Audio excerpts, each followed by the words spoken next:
Hello hello. Hello बच्चों, नमस्कार। Good morning. कैसे हैं सभी लोग? उम्मीद करता हूँ बहुत अच्छे होंगे। तो परसेंटेज, आगे बढ़ते हैं। और कल एक दो क्वेश्चन हमारे छूट गए थे। एक तो लास्ट में जल्दबाजी में वो कॉन्सेप्ट मैं आपको सही से नहीं बता पाया था, इनकम टैक्स वाला, मतलब फॉर्मूलेज लिखवा दिए थे उस क्वेश्चन पे, जाके कुछ पढ़ने में मिसअंडरस्टैंडिंग हुई थी। तो उसे कर लेते हैं और फिर उसके बाद में अ, हम लोग अपने जो इलेक्शन वाले सवाल हैं उन्हें कर लेते हैं, ठीक है? तो ज़्यादा टाइम ना लेते हुए हम बढ़ते हैं आगे। भाई, कल का जो ये क्वेश्चन था ना, इसको दरअसल दो बार मैंने पढ़ा भी और उतने अच्छे से इसको समझ नहीं पाए। क्या है दरअसल, मैं आपको बताता हूँ। सवाल है, यदि आयकर में 19% की वृद्धि होती है ये वाले वर्ड ने, तो ये वाले वर्ड ने,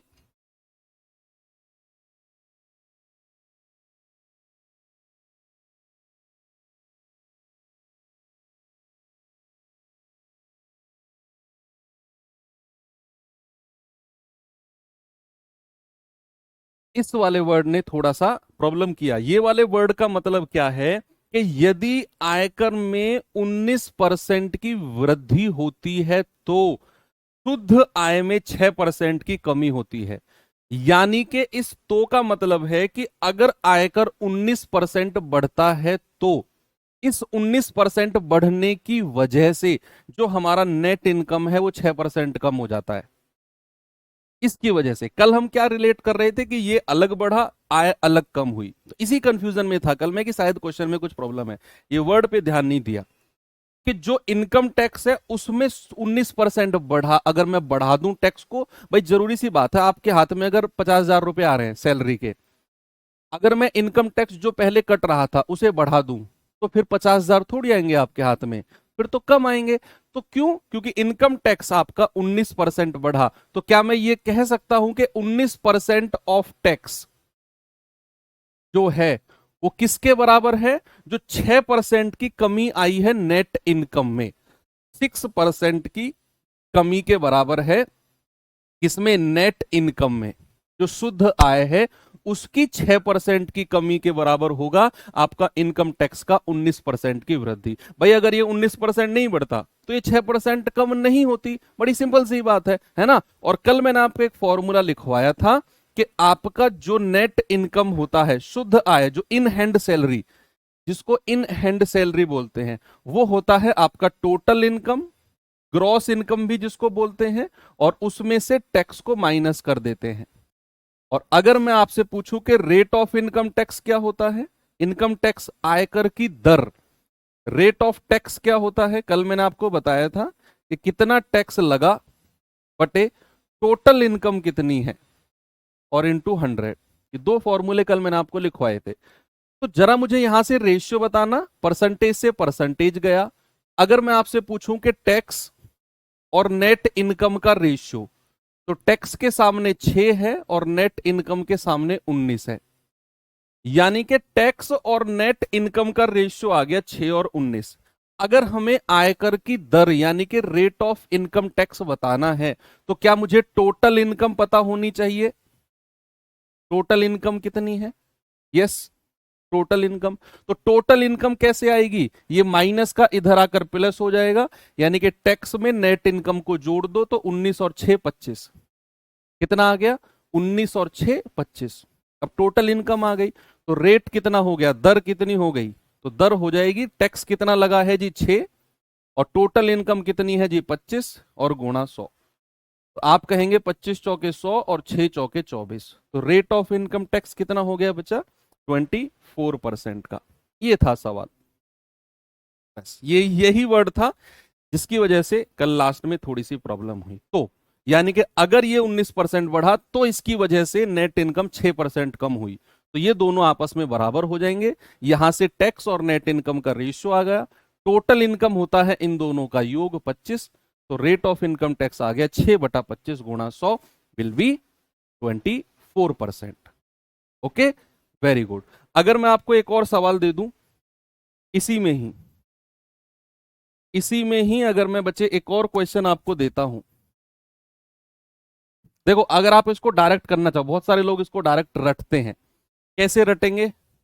अगर आप चाहो, उन रटने वालों में से अगर आप हो तो कैसे रट सकते हो? आप देखो, आप क्या करोगे, जो 6% की आय में कमी आई है वो ऊपर लिखो, और 19% टैक्स की कमी और 6% आय की कमी दोनों को जोड़ दो और गुणा 100। अगर डायरेक्ट रटना है तो 6% ऊपर लिखो और 19 और 6 दोनों परसेंटेज को जोड़कर गुणा 100 कर दो, तो ये कितना हो जाएगा? 6/25 गुणा 100 आएगा 25 चौके 100 और 6 चौके 24%। ठीक है, तो ऐसे भी आप कर सकते हो, कोई प्रॉब्लम नहीं है। अब अगर मैं आपको थोड़ी सी डिजिट चेंज करके दूसरा क्वेश्चन दे दूं, एक और क्वेश्चन है मेरे पास, जस्ट डिजिट को चेंज करके ही है वो। ये 19% की जगह कितना है?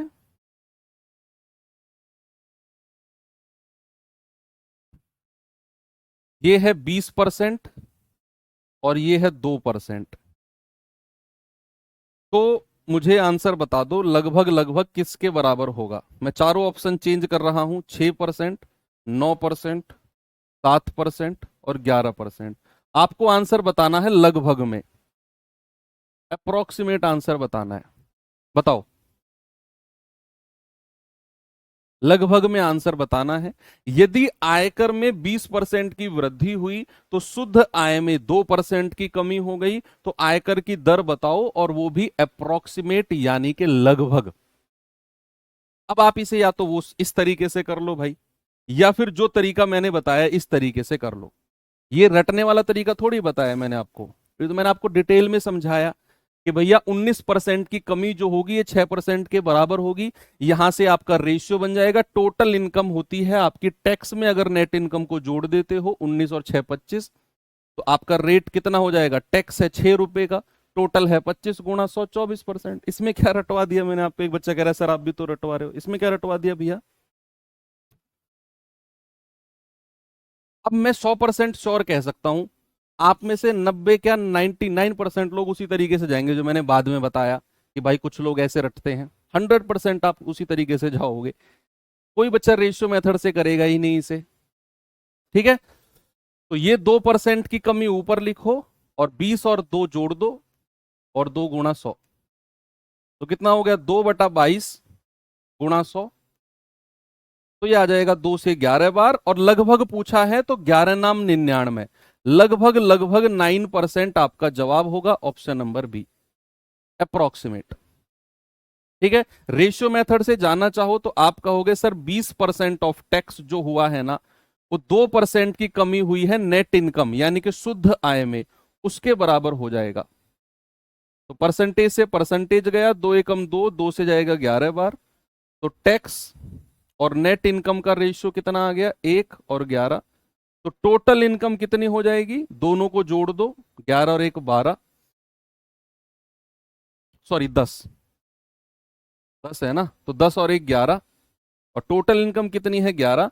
तो टैक्स रेट कितना हो जाएगा? टैक्स की दर कितनी हो जाएगी? 1 रुपए का टैक्स, टोटल 11 पर गुणा 100, तो लगभग वही आपका 9% के बराबर। ठीक है, चलिए, तो यहां तक होती हैं आपकी चीजें एंड, और अब हम चलते हैं अपने चुनाव संबंधित प्रश्न, यानी कि election related question. Election related question ये भी मैंने आपको, अगर आपने देखा होगा, रामबाण सीरीज में मैंने कराया है। ठीक है, तो अगर रामबाण सीरीज में कराया है तो इसका मतलब है भैया ये टॉपिक बहुत इंपॉर्टेंट है, इलेक्शन रिलेटेड क्वेश्चन।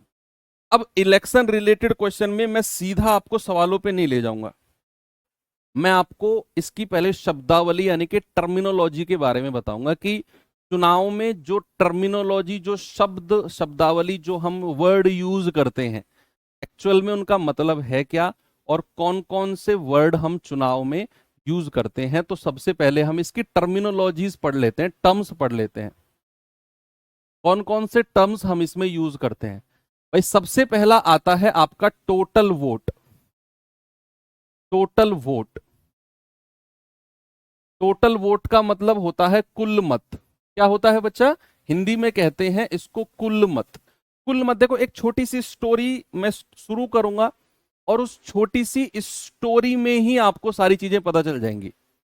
ऐसा सोचो कि आपका गांव है और आपके गांव में सरपंच का या प्रधानी का कुछ तो चुनाव होता होगा। तो आपके गांव में सपोज दैट प्रधानी का चुनाव हुआ या होना है, तो सबसे पहले क्या देखा जाएगा कि इस गांव की वोट कितनी है। इस गांव की वोट कितनी है, सबसे पहले यही देखा जाएगा।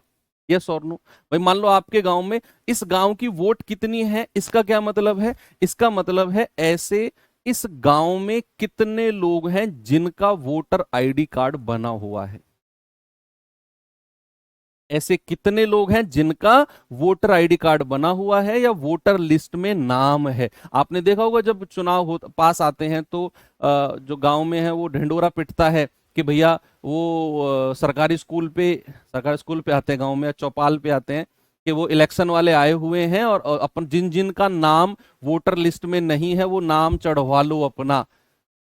तो नाम चढ़वा लो का मतलब ये नहीं कि नाम लिख लो, मतलब अपना अपना वोटर आईडी कार्ड बनवा लो। तो वो होता है आपका टोटल वोट, ऐसे लोग जिनके वोटर आईडी कार्ड बने हुए हैं। अब पहला तो हो गया ये, इनका डेफिनेशन नहीं लिखनी, बस टर्मिनोलॉजीज लिखनी है। दूसरा लिखना है आपको मतदान। मतदान, मतदान का मतलब है भैया कितने लोगों ने वोट किया। Total vote polled, total vote polled, polled. इसका क्या मतलब है? इसका मतलब है भाई एक बात बताओ, आपके गांव में मान लो 1000 लोग ऐसे हैं जिनका वोटर आईडी कार्ड बना हुआ है। सपोज दैट 1000 लोग ऐसे हैं जिनका वोटर आईडी कार्ड बना हुआ है। जब इलेक्शन होता है क्या वो 1000 के 1000 लोग वोट डालने जाते हैं? बोलो, क्या वो 1000 के 1000 लोग वोट डालने जाते हैं क्या? नहीं भाई। 60%, 70%, मैं कह रहा हूँ 60% तो बहुत बड़ी बात है। अगर वोट डालने लोग चले भी गए तो 50-55% लोग ही वोट डालने जाते हैं। कुछ लोग गांव से बाहर गए हुए हैं, कुछ लोग शहर में रहकर कमाई कर रहे हैं, कुछ लोग कोई बुजुर्ग है वो अपनी चारपाई से उठ सकता नहीं है। कुछ तो ऐसे ऐसे खुरापाती प्रत्याशी होते हैं जो प्रधानी के चुनाव के लिए खड़े होते हैं कि अगर कोई बुजुर्ग खाट पे से खड़ा नहीं है ना, उसकी खटिया को 4 लोग कंधे पे धर के ले जाते हैं कि बाबा हम हैं, टेंशन मत लो। वोट डलवाया, खटिया वहीं सरकारी स्कूल पे पड़ी है, बाबा वहीं लेटा हुआ है। ले जाने की जिम्मेदारी है उन 4 लोगों की, आने की नहीं है। अब उसको बेचारे को कोई और ला रहा है फिर कंधे पे रख के बाबा को। तो ऐसे भी लोग हैं जो नहीं जा सकते हैं वोट डालने। तो मैं बात कर रहा हूं मतदान, यानी कि ऐसे लोग जिन्होंने वोट डाला, ऐसे लोग जिन्होंने वोट डाला, पहली बात। अब तीसरा नंबर आता है आपका वैध, वैध और अवैध मत। वैध और अवैध मत यानी कि वैलिड, वैलिड और इनवैलिड, वैलिड और इनवैलिड वोट। अब ये क्या होता है भैया? भाई वैलिड और इनवैलिड वोट क्या होता है इसको समझो थोड़ा। अच्छा, कोई भी वोट वैलिड है या इनवैलिड है कब पता चलेगा? जब वो वोट डाल देगा तभी पता चलेगा ना। यानी कि मतदान होने के बाद ही तो हमें पता चलेगा। भाई एक डब्बा रखा हुआ है, अपनी अपनी वोट उसमें डाल के चले जाओ, तो जब वो डब्बा खुलेगा, जो खोलने वाले लोग हैं वही तो चेक करेंगे कौन सा वैलिड वोट है कौन सा इनवैलिड है। यानी कि इस बात से हम ये समझे कि जो वैध और अवैध मत है वो वोट डालने के बाद ही डिसाइड होता है, यानी कि मतदान होने के बाद ही डिसाइड होता है। मतदान के बाद आपने वोट डाला, घर आ गए, उसके बाद डिसाइड होगा कि कितने वोट वैलिड हैं कितने इनवैलिड हैं, वैध और अवैध मत। अवैध और वैध का क्या होता है? यानी कि वैध मत का मतलब है जो वोट आगे काउंटिंग के लिए चले गए, जिन वोटों को काउंट करके डिसाइड होगा कि विनर कौन है लूजर कौन है, जीतने वाला और हारने वाला, वैध मत वो होंगे। इनवैलिड वोट क्या होंगे? इनवैलिड वोट होंगे जिनकी पर्ची तो डाल के तो आप वोट आए हो, लेकिन जब वो डब्बा खुला तो आपकी पर्ची में कुछ ऐसा रहा कि उसको साइड में रख दिया कि भाई इस वोट में कुछ गड़बड़ है, साइड में रखो। इस वोट में कुछ गड़बड़ है, साइड में रखो, that is called invalid vote. जिसको आगे काउंटिंग के लिए नहीं ले जाया जाएगा वो होती हैं इनवैलिड वोट, अवैध मत। ठीक है, तो वैलिड और इनवैलिड वोट का भी मतलब समझ में आ गया। मतदान का टोटल वोट, पोल्ड का भी मतलब समझ में आ गया। टोटल वोट यानी कि कुल मत का भी समझ में आ गया। तीनों पॉइंट क्लियर हैं भैया। इसके बाद आता है आपका विनर और लूजर, जीतने वाला और हारने वाला, जीतने वाला और हारने वाला।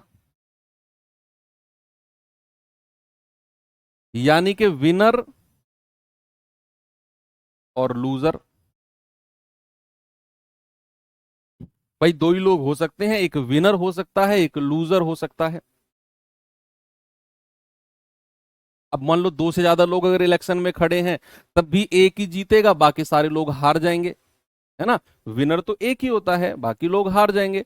अब विनर और लूजर में भी एक बड़ा इंपॉर्टेंट सा पॉइंट है जो आपको थोड़ा सा समझना है। देखना बच्चे जरा उस पॉइंट को, क्या है वो पॉइंट। भाई मान लो किसी इलेक्शन में एक व्यक्ति को मिले हैं, मान लो ए को मिले हैं सपोज दैट टोटल 1000 वोट हैं, या फिर टोटल की जरूरत नहीं है, मान लो इसको मिले हैं 700 वोट और दूसरे को मिले हैं सपोज 500 वोट। ए को मिले हैं 700 वोट, दूसरे को मिले हैं 500 वोट। अगर मैं आपसे कहूं कौन जीता है तो आप कहेंगे सर ए जीत गया। कौन हारा है? सर बी हार गया। अगर मैं आपसे कहूं कि जो जीतने वाला बंदा है ए, वो कितने मतों से जीता है, कितने वोट से जीता है, क्या आप मुझे बता सकते हो सभी लोग कि अगर मैं आपसे पूछूं कि जो जीतने वाला बंदा है ए, यह कितने वोट से जीता है? जब भी ये वर्ड आपको दिखे ना, कितने वोट से जीता है, तो हमेशा याद रखना कि जो अपना सबसे नजदीक वाला प्रतिद्वंदी होगा ना, सबसे नजदीक वाला प्रतिद्वंदी, उससे डिफरेंस कितना है, अंतर कितना है। तो 700 और 500 का अंतर कितना है? आप कहेंगे 200 मतों से जीता है। 200 मतों से जीता है कौन? ए। हमेशा अपने नजदीक वाला बंदा जो हारा है उससे डिफरेंस, अंतर देखते हैं।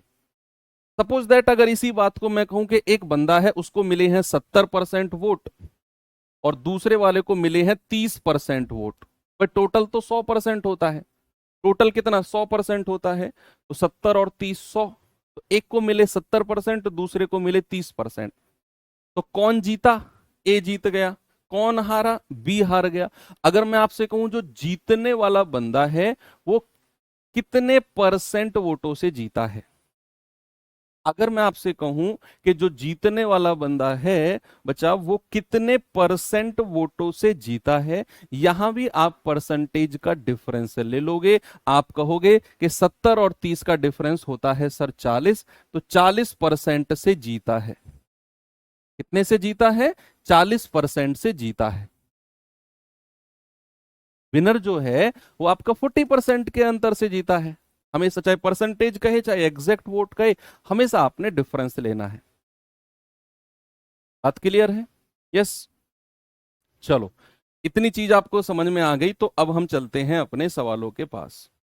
और बेसिक सवाल से मैं शुरुआत करूंगा और पहला क्वेश्चन ये रहा आपके सामने।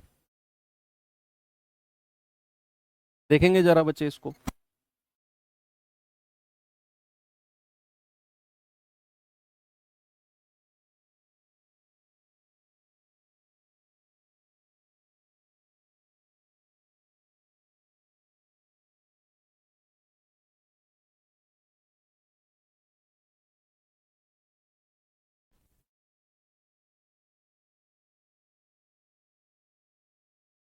भाई सवाल है, दो उम्मीदवार एक चुनाव में लड़ रहे हैं।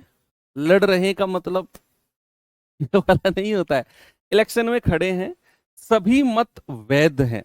सभी मत वैध का मतलब क्या है कि जितने भी वोट डाले गए, जितने भी वोट डाले गए तो सारे के सारे वैलिड हैं। कह रहे एक उम्मीदवार जिसे 38% मत मिले 28,800 मतों से हार गया, तो डाले गए मतों की कुल संख्या कितनी है? भाई एक बात बताओ, एक उम्मीदवार को 38% मिला है तो दूसरे वाले को कितना मिला होगा? मैंने बोला टोटल तो 100% होता है। अगर एक को 38% मिला है तो दूसरे वाले को कितना मिला होगा? दूसरे वाले को मिला होगा 100 माइनस 38, यानी कि सर 62% मिला होगा इसे। कितना मिला होगा इसको? 62%। तो जीतने वाला तो ये हो गया 62 वाला, हारने वाला 38 है। आगे सवाल ने क्या बोला कि जिसको 38% मत मिले हैं ना, वो 28,800 से हार गया। अब 28,800 से तो हारा है, जरा मुझे बताओ परसेंटेज में कितने परसेंट के डिफरेंस से हारा है? भाई इसको 62 मिला, इसको 38 मिला, तो क्या मैं ये कह सकता हूं बच्चे कि ये 24% मतों से हारा है? क्या मैं ये कह सकता हूं कि 24% के डिफरेंस, 24% के अंतर से हारा है? आप कहेंगे हाँ जी सर बिल्कुल सही बात है। और वो किसके बराबर होगा? वो होगा 28,800 के बराबर। तो 1% किसके बराबर होगा बच्चा? बटा 24। तो 24 एकम 24, 24 दूनी 48, यानी कि 1200। तो 100% की वैल्यू बतानी है आपको, टोटल मतों की संख्या 1200 गुणा 100, यानी कि 1,20,000। क्या बात सही है कि टोटल मत कितने हैं? 1,20,000। बिल्कुल सही है। आराम से कर लिया, आसान सिंपल सा क्वेश्चन था। आगे बढ़े, धीरे धीरे लेवल बढ़ाऊंगा, डोंट वरी। इस सवाल पे आओ जरा।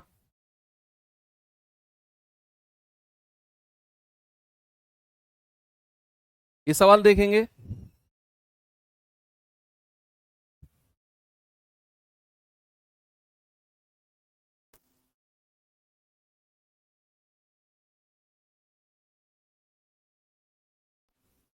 बहुत सिंपल सवाल है, जस्ट आप पढ़ेंगे समझ जाएंगे आप क्या है सवाल में।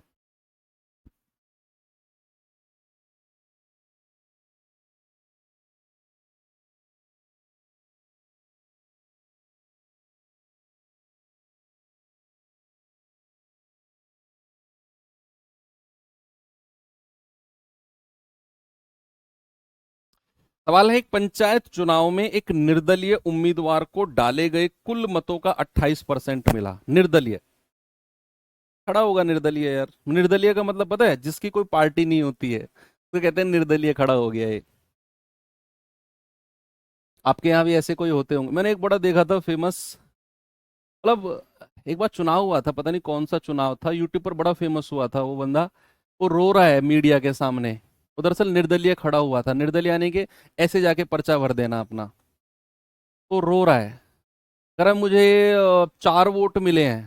तो जो रिपोर्टर है वो कह रहा है भाई तो फिर इसमें रोने की क्या बात है? कह रहा रोने की बात यह है कि मेरे घर में ही 7 मेंबर हैं, मुझे वोट 4 मिले हैं, तो मेरे साथ फ्रॉड हुआ है। तो बड़ी हंसी आ रही थी, कह रहा है कि यार मेरे घर में, मतलब इसका मतलब उसके अकॉर्डिंग तो मतलब ये था कि मेरे साथ फ्रॉड हुआ है। और हम लोग ऐसे समझ रहे थे कि बताओ यार इसके घर वालों ने वोट नहीं दिया इसे। कह रहा है मेरे घर में 7 मेंबर है और मुझे वोट ही 4 मिले हैं। तो वो निर्दलीय उम्मीदवार था, इसकी कोई पार्टी नहीं थी। कह रहा है कि पंचायत चुनाव में एक निर्दलीय उम्मीदवार को डाले गए कुल मतों का 28% मिला। अच्छा, अब कह रहा है उसे विजेता घोषित कर दिया गया। ठीक है, उसे विजेता घोषित कर दिया गया।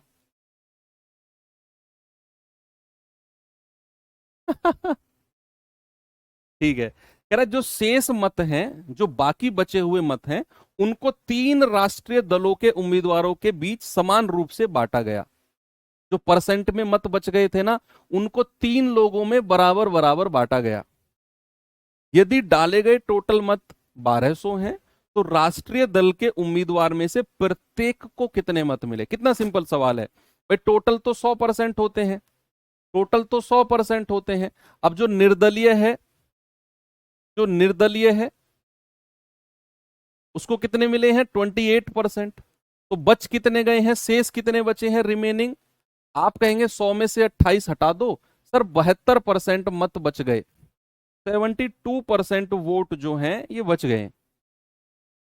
अब कह रहे हैं इन 72% को राष्ट्रीय दलों के उम्मीदवारों के बीच समान रूप से बांटा गया है। और कितने हैं? 3 लोग हैं। 3 लोगों के बीच समान रूप से बांटा गया। तो 72 को 3 से भाग कर दो तो 24% आ जाएगा भाई। 24 और 24 तीन लोगों के बीच बांट दिया। 24 कहां से आया भाई? तीन लोगों के बीच बांटना है तो 72/3 कितना हो गया? 24%। तो 24 तीन लोगों के बीच बांट दिया। अब कह रहा है टोटल मत अगर 1200 हैं तो राष्ट्रीय दल के प्रत्येक को कितना वोट मिला। तो आपने क्या करना है? 1200 का 24% निकालना है। 1200 का 24%, 12 चौक 48, 12 दूनी 24, 4 28, यानी कि जो राष्ट्रीय दल का प्रत्येक मेंबर है उसको 288 वोट मिले हैं। कितने वोट मिले हैं? उसको 288 वोट। चलिए और आगे चलते हैं।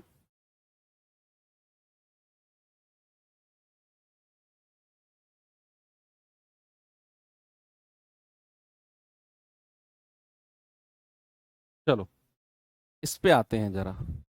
अब यहां मैं एक लाइन पे थोड़ा सा ज्यादा फोकस करूंगा, एक लाइन पे थोड़ा ज्यादा फोकस, क्योंकि वो लाइन पूरे सवाल के जज्बात को बदल देती है, पूरे सवाल के करने के तरीके को बदल देगी। हाँ, और समझने के तरीके को भी बदल देगी वो एक लाइन। और वो लाइन क्या है? पहले आप सवाल को पढ़ो फिर मैं आपको दिखाऊंगा। कह रहा है दो उम्मीदवारों के बीच एक चुनाव में एक उम्मीदवार को कुल वैध मतों का, ये लाइन है। अभी पहले पूरे सवाल को पढ़ो आप। एक उम्मीदवार को कुल वैध मतों का 48% मिला। ओके, कह रहा है 18% मत जो थे वो अवैध थे, इनवैलिड थे। यदि कुल मतों की संख्या 17,500 थी तो दूसरे उम्मीदवार को कितने मत मिले हैं? अब यहां पर जो एक लाइन है जिसने पूरे सवाल के जज्बात को बदल दिया वो है ये वाली, कि एक उम्मीदवार को वैध मतों का 48% मिला। अभी आपको मैं कुछ और सवाल भी कराऊंगा जिनमें यह लिखा होगा कि उम्मीदवार को कुल मतों का, जहां वैध मत नहीं लिखा होगा, केवल यह लिखा होगा कि कुल मतों का 48% ऑफ वैलिड वोट। जहां पर आपको लिखा होगा 48% of the total vote, valid word नहीं लिखा होगा, वो सवाल अलग होगा। उसे करने का तरीका अलग होगा, उसे करने का तरीका अलग होगा। अभी जहां पर जिन सवालों में वैध मतों का 48% या वैध मतों का कितना भी परसेंट मिले, उन सवालों को करने का क्या तरीका होता है उन्हें देखेंगे। जहां पर यह लिखा होगा ना कुल मतों का, वो मैं आपको थोड़ी देर में बताऊंगा। आएंगे वो सवाल भी, उन्हें करने का तरीका भी चेंज होगा। क्यों होगा, कैसे होगा, मैं आपको बताऊंगा। जब भी ऐसा सवाल आए कि वैध मतों का इतना परसेंट मिला, ये आपको करना है वन लाइनर मेथड से। किससे? वन लाइनर मेथड से, कि भैया कुल मतों की संख्या कितनी है? 17,500। यहां लिख दो।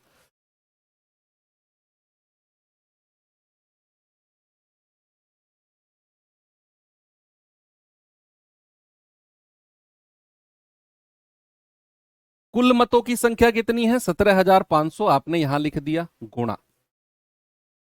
अच्छा एक बात बताओ, वैध मतों का मतलब, अरे भाई कहां थे यार तुम शुरू, जब मैं टर्मिनोलॉजी आपको पढ़ा रहा हूं, जब मैंने आपको शब्दावली पढ़ाई, कहां थे उस टाइम पे? मैंने बताया था वैध क्या होते हैं, अवैध क्या होते हैं। वैध मत होते हैं जिनको काउंटिंग के लिए आगे भेजा जाए। तो जिन मतों को काउंटिंग के लिए आगे भेजा गया उसका 48% मिला है उसे। इसीलिए तो मैंने टर्मिनोलॉजी पढ़ाई भाई शुरू में। शुरू में तो गायब रहते हो, फिर आपको एकदम डी लगा देते हो कमेंट की वैध मतों का मतलब, वैध मतों का मतलब क्या है, इसका मतलब कुटने का काम करते हो तुम। तो कुल मत थे 17,500, आपने लिख दिया। अब कह रहा है कि 18% तो अवैध हो गए। भैया 18% क्या हो गए? अवैध। अच्छा मुझे एक बात बताओ, अगर 18% अवैध हैं तो वैध मत कितने होंगे, वैलिड कितने होंगे? भाई अगर 18% वोट इनवैलिड है, इनवैलिड, जिनको काउंटिंग के लिए नहीं भेजा गया। तो ऐसे कितने परसेंट वोट हैं जिनको आगे भेजा गया है काउंटिंग के लिए, बोलो। ऐसे कितने वोट हैं जिनको आगे भेजा गया? तो 100 में से 18 माइनस कर दो सर, 17,500 का 82% है। ये है जो आपके वैध मत हैं, जो वैलिड वोट है। 82%, 17,500 का 82% आपका वैलिड यानी कि वैध मत है। अब सवाल ने बोला है कि एक उम्मीदवार को वैध मतों का 48% मिला है, तो दूसरे वाले को कितना मिला होगा? दूसरे वाले को तो 100 में से 48 घटा दो, दूसरे वाले को 52 मिला होगा। बोलो भाई, वैध मतों का अगर एक उम्मीदवार को 48% मिला है, तो दूसरे वाले को 100 माइनस 48 यानी कि 52% मिला होगा, 52%। बहुत सारे लोग क्या करेंगे, 82 में से 48 माइनस करेंगे। अरे भाई ऐसे नहीं करना है। ये 82 क्या है? ये इस 17,500 का 82% है। 17,500 का 82% क्या है? ये तो आपके वैध मत है, वैलिड वोट है। अब कह रहे हैं इन वैध मतों में से 48% तो एक बंदे को मिला, तो कह रहा है दूसरे वाले को कितना मिला होगा? तो मैंने कहा अगर 48% एक को मिला है, तो भैया 100 में से 48 घटा दो, दूसरे वाले को 52% मिला होगा। तो यानी कि आप कहोगे कि इसका 52% निकाल दो। इसका क्या करो, इसका 52% निकाल दो, तो दूसरे वाले के मत आपको मिल जाएंगे। बस ये वन लाइनर मेथड लगेगा जहां भी आपको वैध मतों का परसेंटेज दिया होगा। वैध मतों का परसेंटेज जहां दिया होगा वहां हम वन लाइनर मेथड लगाएंगे। ठीक है, बताइए भाई। अगर 18% अवैध मत है, तो वैध मत कितने होंगे? 100 में से 18 घटा दो, 82% आपके वैध मत हो जाएंगे। 100 में से 18 घटाने पे 82 आया है। तो इसको सॉल्व करके बताना जरा। 2 जीरो से 2 जीरो गया, 25 सत्ते 175, 25 चौकू 100, 4 से जाएगा 13 बार, 13 की गुणा इसमें करना, 13 दूनी 26, हासिल का 2, 13 अट्ठे 104 और 2 106, और उसकी गुणा किस में करना है? 7 में। तो 7 छिंग 42, 7 छिंग 42 और 4 46, 7004, 7 एकम 7। तो 7462 ये आपके मत हैं जो दूसरे वाले उम्मीदवार को मिले हैं। कितना बचा? 7462।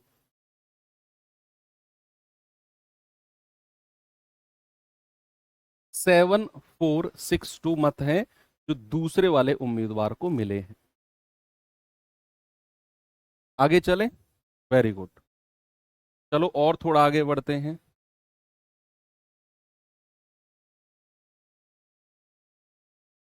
इस सवाल को देखेंगे जरा। अभी मैं आपको वही सवाल कराऊंगा पहले जहां पर वैध मतों का दिया होगा। वैध मतों का, जहां पर कुल मतों का दिया होता है वो मैं 2-3 सवाल आपको बाद में कराऊंगा। बस आपको जस्ट सवाल को देखना है। कह रहा है, एक चुनाव में 2 उम्मीदवार थे, ठीक है। 75% ने अपने मत डाले, यानी कि 75% ऐसे लोग हैं जिन्होंने मतदान किया, जिन्होंने वोट डाला। ऐसे कितने लोग हैं? 75% लोग हैं। 25% वोट डालने ही नहीं गए। 25% लोग हैं जो वोट डालने ही नहीं गए। कह रहे अब जिन्होंने मतदान किया उनमें से 2% अवैध हो गए। भाई 2% क्या हो गए? इनवैलिड हो गए। 2% अवैध हो गए। कह रहा एक उम्मीदवार को 9261 वोट मिले हैं जो कि वैध मतों का 75% है। एक उम्मीदवार है जिसको 9261 वोट मिले।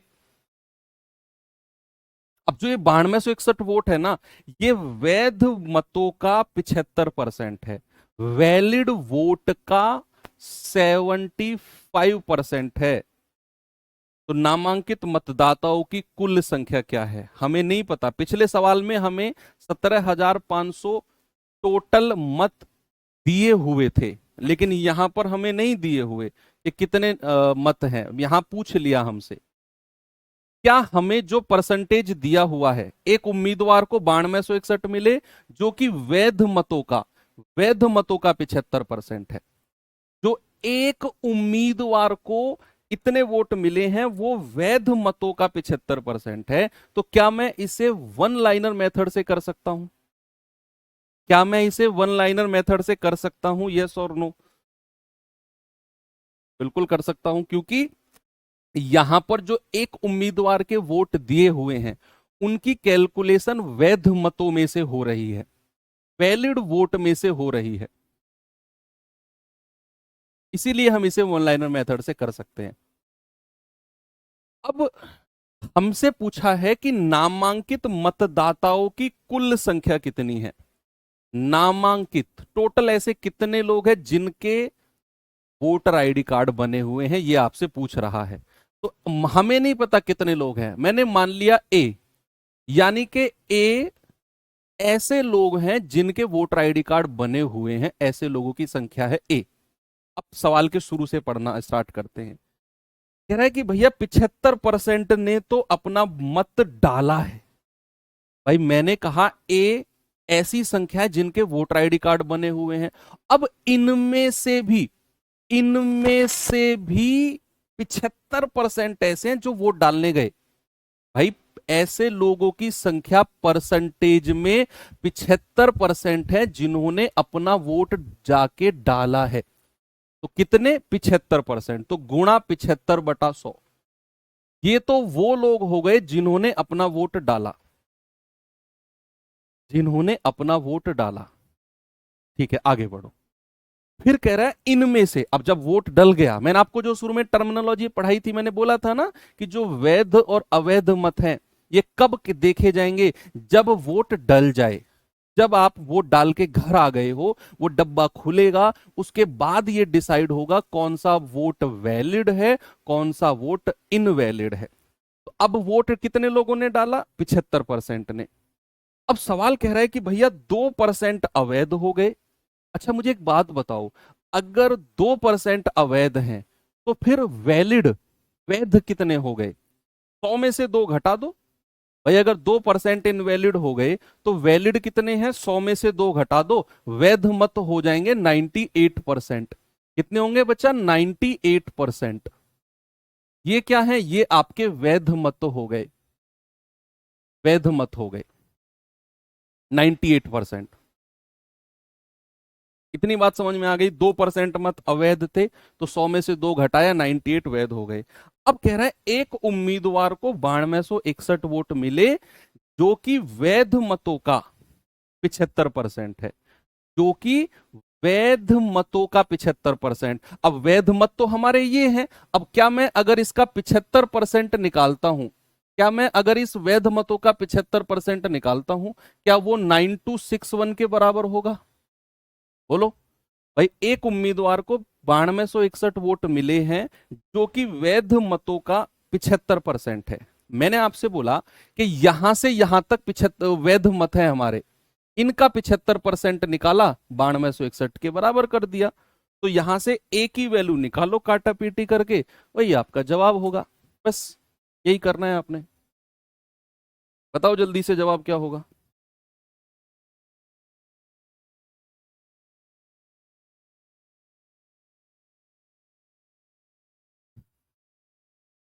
करो भाई सॉल्व। 25 तिया 75, 25 चौकू 100। 25 तिया 75, 25 चौके 100। ठीक है, 2 से जाएगा 49 बार और 2 से जाएगा 2 बार। इसको 3 से काटें क्या? 3 तिया 9, 0 3 अट्ठे 24, 3 सत्ते 21। फिर 3 से काटे क्या? 3 धाम 30, 29 बार। अब ये 49 से कटेगा क्या? 49 दूनी 98 और 49 एकम 49। यस। तो ऊपर वाली वैल्यू तो सारी कट गई, बराबर कितना हो जाएगा? 21 गुणा, और नीचे वाली वैल्यू कितनी है? 4 दूनी 8 और ये 2 जीरो। भाई चार ऊपर वाली वैल्यू तो सारी कट गई, काटा पीटे का खेल है यहाँ सारा। ऊपर वाली वैल्यू तो सारी कट गई, 9261 से 21 बचा, 21 और ये 4 दूनी 8 और 100 में गुणा होके 800 उधर जाकर मल्टीप्लाई हो जाएगा। तो 21 अट्ठे कितना होता है 168 और ये 2 जीरो लास्ट में लिख दो। यानी कि टोटल जो वोट हैं, जिन लोगों के वोटर आईडी कार्ड बने हुए हैं, ऐसे 16,800 लोग हैं। ऐसे कितने लोग हैं जिनके वोटर आईडी कार्ड बने हुए हैं बच्चा? ऐसे 16,800। तो जब भी किसी एक उम्मीदवार के वोट आपको इस तरीके से दिए हों, वैध मतों का वैध मतों का वैध मतों का, तो आप वन लाइनर मेथड लगाओगे वहां पर।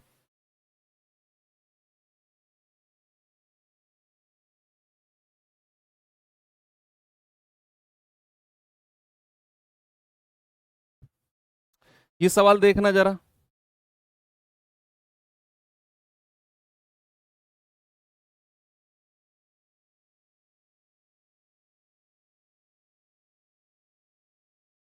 ये सवाल करो, फिर आपको मैं वो सवाल कराता हूं जहां पर कुल मतों का दिया होगा, जहां पर कुल मतों का।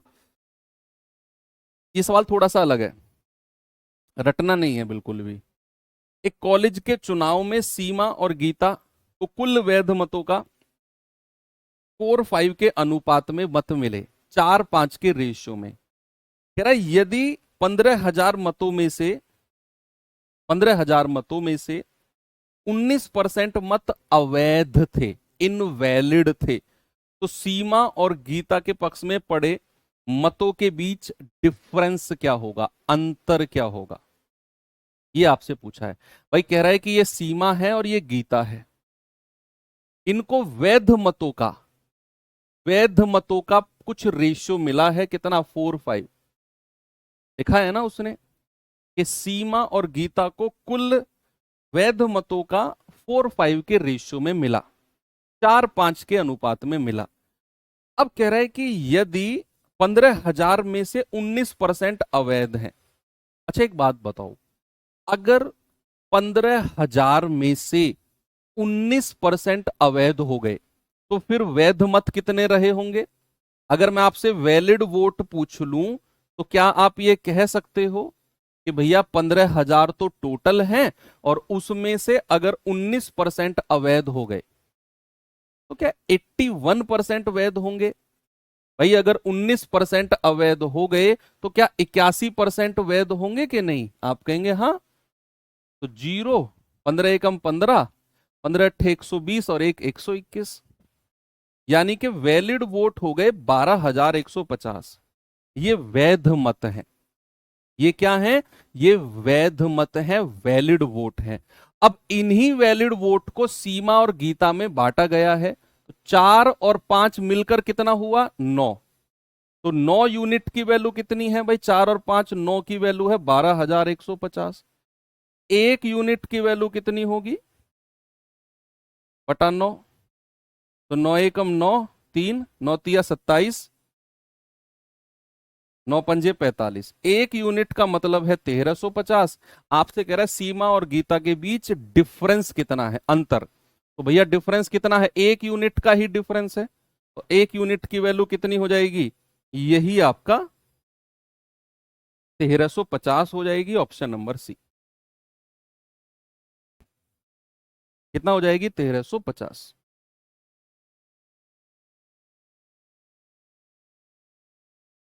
आगे चलें।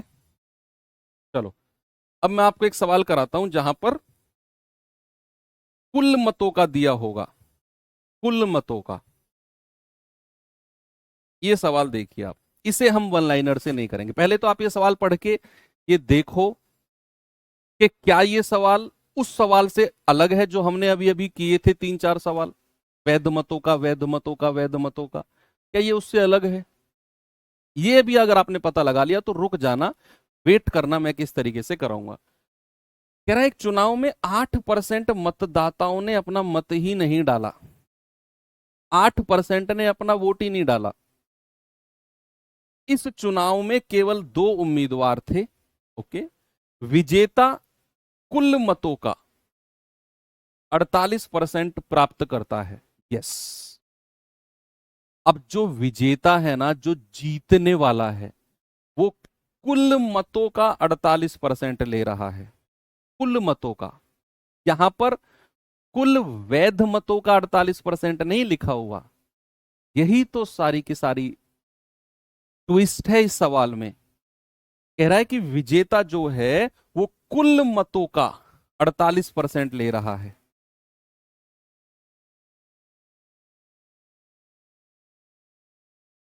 अब कह रहा है कि अपने प्रतिद्वंदी को 110 मतों से हरा देता है। तो चुनाव में मतदाताओं की कुल संख्या कितनी थी? अब मैं आपको इस सवाल में सबसे पहले तो मैंने आपको यह बताया कि डिफरेंस क्या निकालना है, कि विजेता को कुल मतों का 48% है। तो इसे वन लाइनर मेथड से नहीं करेंगे, क्योंकि विजेता की कैलकुलेशन जो हुई है ना, वो कुल मतों में से हुई है। पहले मैं आपको एक छोटा सा एग्जाम्पल देता हूं, थोड़ा सा रिलैक्स करो। टॉपिक अच्छा है, दिमाग का पारा थोड़ा सा ऊपर हो सकता है, लेकिन एक बार समझ गए तो फिर कर जाओगे।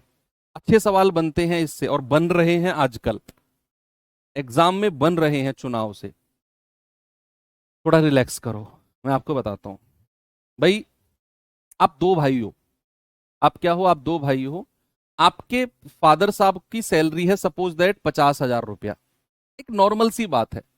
आपके नहीं, किसी और का एग्जाम्पल ले लेते हैं। कभी ज्यादा मिलती हो आपके फादर साहब का, बुरा मान जाओ, और सर 50,000 कम बता रहे हो आप तो मान लो ये दो, इसके ए बंदा, ये कोई बंदा है, इसके दो बेटे हैं ए और बी। ए और बी दो बेटे हैं इसके। इस बात जो मैं कह रहा हूं ना, इस बात को समझो, सवाल का आंसर तो निकाल दोगे आप। मैं डिफरेंस जो अंतर है ना कुल मतों का, ये समझाने की कोशिश कर रहा हूं आपको, कि भैया एक बंदा है, उसकी सैलरी 50,000 है, और दो बेटे हैं ए और बी। अब सैलरी में से उसने फिक्स कर रखा है कि भैया मैं 15,000 अपने दो बेटों को दूंगा। अपनी सैलरी में से 15,000 दो बेटों को दूंगा। तो ए को दिया है मान लो 10,000 रुपया, और बी को दिया है 5,000 रुपया। टोटल उसने फिक्स कर रखा था कि भैया 15,000 रुपया इन दोनों बेटों को देना है। 15,000 इन दोनों बेटों को देना है। एक को दिया 10,000, एक को दिया 5,000। अब मैं पहुंच गया, ये खड़ा मैंने इस बंदे से पूछा, पहले वाले से, तुम्हें कितने पैसे मिले हैं पॉकेट मनी के? वो कहेगा जी 10,000 मिले हैं सर। मैंने दूसरे वाले से पूछा, तुम्हें कितने मिले हैं? वो कहेगा जी 5,000 मिले हैं सर। छोटा था वो। अब अगर मैं आपसे पूछूं इस वाले बंदे से कि तुम्हें पापा की सैलरी का कितना परसेंट मिला, पापा की सैलरी का कितना परसेंट मिला, तो क्या बोलोगे तुम कहोगे सर मुझे मिला है 10,000 रुपया, बटे पापा की सैलरी है 50,000 रुपया, और गुणा 100। तो आप कहोगे कि सर मुझे तो पापा की सैलरी का 20% मिला है। पापा की सैलरी का 20%, पापा की सैलरी का कितना? 20%। बेशक उसने अपनी कैलकुलेशन पापा की सैलरी में से की हो, समझना बात को, बेशक इस बंदे ने अपनी कैलकुलेशन पापा की सैलरी में से की हो, लेकिन उसे मिली तो पॉकेट मनी इस 15,000 में से ही होगी। भाई उसने अपने 10,000 का जो परसेंटेज निकाला है वो 50,000 में से निकाला है, पापा की सैलरी का 20%। लेकिन कैलकुलेशन तो कहीं से भी करता रहे, मिले तो उसे ये 10,000 रुपए 15,000 में से ही होंगे ना, 15,000 में से ही मिले होंगे उसे ये 10,000 रुपए। कैलकुलेशन कहीं से भी करते रहो तुम। अब तो यही यहां पर फंडा है। एक और एग्जांपल देता हूं मैं आपको, कि भाई मान लो आपके पास जो आपकी जो संपत्ति है ना पूरे घर की, मान लो वो 1 करोड़ रुपए की संपत्ति है आपके घर में। आपके हिस्से में आते हैं मान लो 20 लाख रुपए, सपोज दैट आपके हिस्से में आते हैं 20 लाख रुपए। 1 करोड़ की संपत्ति पूरे घर की है, सब कुछ सारी वैल्यू मिलाकर। अब आप कहोगे कि मेरे पास है 20 लाख रुपए, किसमें से मिले हैं? उस 1 करोड़ की संपत्ति में से। अब आप अपनी कैलकुलेशन उसमें से करने लगो, जाके अंबानी के पैसे में से, कि अंबानी के पास है मान लो 100 करोड़ रुपए सपोज दैट, और मेरे पास 20 लाख है, तो 20 लाख बटे 100 करोड़ गुणा 100। अपनी परसेंटेज अंबानी में से करने लगो। तो क्या अंबानी अपने पैसे में से तुम्हें निकाल के दे देगा? क्या नहीं। 20 लाख तो उसी 1 करोड़ में से मिले होंगे आपको। कैलकुलेशन कहीं से भी करते रहो आप। सर इतनी बड़ी आपने रामायण सुनाई, इससे क्या मतलब है? इससे मतलब है क्योंकि ये वन लाइनर मेथड से नहीं होगा। ये सवाल ऐसे होगा कि आप मानकर चलो कि कुल मत, आप मानकर चलो कि जो कुल मत है ना वो 100 है, 100% नहीं, 100 मान के चलो, 100 वोट है, परसेंटेज में नहीं, 100 वोट में ही मान के चलो कि 100 वोट है टोटल। अब कह रहा है 8% ने अपना मत नहीं दिया, तो फिर मतदान कितने लोगों ने किया होगा, जरा बताना मुझे, कितने लोगों ने वोट दिया होगा भाई? 8% अगर मैं इसमें से घटाऊंगा तो 92 लोगों ने मतदान किया होगा। 100 में से 8 माइनस कर दो, 100 में से 8 माइनस कर दो, तो मतदान कितने लोगों ने किया होगा? मतदान किया होगा 92 लोगों ने, 92 लोगों ने। अब इन्हीं लोगों में से दो लोग डिसाइड होंगे, एक विनर और एक लूजर। 92 में से दो लोग डिसाइड होंगे, एक विनर और एक लूजर। सवाल ने कहा जो विजेता है ना उसे कुल मतों का 48% मिला है। अब जो विनर आ गया, अब सामने देखो, पेन साइड में रख के सामने देखो, अगली 2 मिनट आपके लिए कंफ्यूजन क्रिएट भी कर सकती है और कंफ्यूजन को दूर भी कर सकती है। सामने फोकस रहेगा तो कंफ्यूजन नहीं होगा। अब इस लाइन को पढ़ो, जो विजेता है उसे कुल मतों का 48%। अब जो विनर है इसे 48% वोट मिले हैं किसके? कुल मतों के। और कुल मत कितना है? 100। भाई कुल मत कितना है? 100। तो विजेता को कितने वोट मिल गए? 48।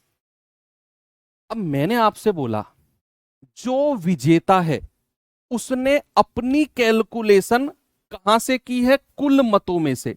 कुल मत कितने थे? 100। लेकिन जो ये 48 वोट मिले होंगे, मिले तो इस 92 में से ही होंगे इसको।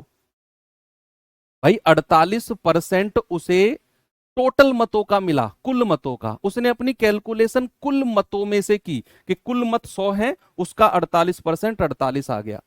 अब मैं उसी लाइन को रिपीट करूंगा जिसे मैंने 2 एग्जाम्पल से आपको समझाया कि उसने अपनी कैलकुलेशन कुल मतों में से की, उसे मिले 48 वोट। लेकिन ये 48 वोट इसे मिले तो 92 में से ही होंगे ना। कैलकुलेशन तो कहीं से भी करता रहे अपनी, कैलकुलेशन तो अपनी कहीं से भी करता रहे, ये 48 वोट मिले इस 92 में से ही होंगे, तो दूसरे वाले बंदे को मिले होंगे 92 माइनस 48, 44 वोट। दूसरे वाले को कितने मिले होंगे? 44। अब ये है इस बात का फंडा कि भैया बेशक उसने अपनी कैलकुलेशन कुल मतों में से की 48%, लेकिन ये 48 मिले इस 92 में से ही होंगे, तो दूसरे वाले को मिले 44। दूसरे वाले को कितने? 44। तो कितने मतों से हार गया भैया? ये डिफरेंस कितना है? 4 का। और सवाल कहता है 110 मतों से हरा देता है। तो 4 यूनिट का मतलब 110, 1 यूनिट का मतलब 110/4। तो कह रहा है मतदाताओं की कुल संख्या, तो 100 यूनिट का मतलब आपसे पूछा है, तो 110/4 गुणा 100। तो 4 से जाएगा 25 बार, ये आ गया 2750। कितना आ गया भैया? 2750। ऑप्शन नंबर बी हमारा सही है। ये है दोनों में अंतर। तो ये बहुत महंगा सवाल है बच्चा, इसे बिल्कुल भी इग्नोर मत करना। मैं एक और सवाल आपको ऐसा देके जा रहा हूं, कोशिश करना कि आप इसे कर पाओ। ठीक है भैया? तो मिलेंगे कल के सेशन में। कल इसका एक मिसलेनियस सेशन रख लेते हैं, विविध। चैप्टर तो खत्म हो गया आपका, ये बिल्कुल फिनिश है चैप्टर, तो अब कुछ नहीं, कोई टाइप नहीं बचा। एक विविध सेशन रख लेते हैं जिसमें कुछ प्रीवियस ईयर्स में कुछ अगर बच गया हो, छुटपुट बच गया हो, आपके टेलीग्राम पे जो क्वेश्चंस आते हैं उन्हें मैं सेव कर लेता हूं, वो उनमें से जो अच्छे क्वेश्चन होंगे उनको रख लूंगा मैं। कुछ अलग एक विविध क्लास हो जाएगी, मिसलेनियस क्लास, है ना। तो फाइनल टच कल हो जाएगा चैप्टर का। और इसमें मैं समझता हूं कि इसमें 2 से 3 क्लास आपकी एक्स्ट्रा गई हैं। ये चैप्टर 10 क्लास में खत्म हो जाना था, इसमें 2 3 4 क्लास एक्स्ट्रा गई हैं।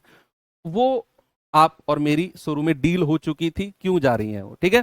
तो मिलते हैं कल के सेशन में। थैंक यू, बाय बाय, जय हिंद।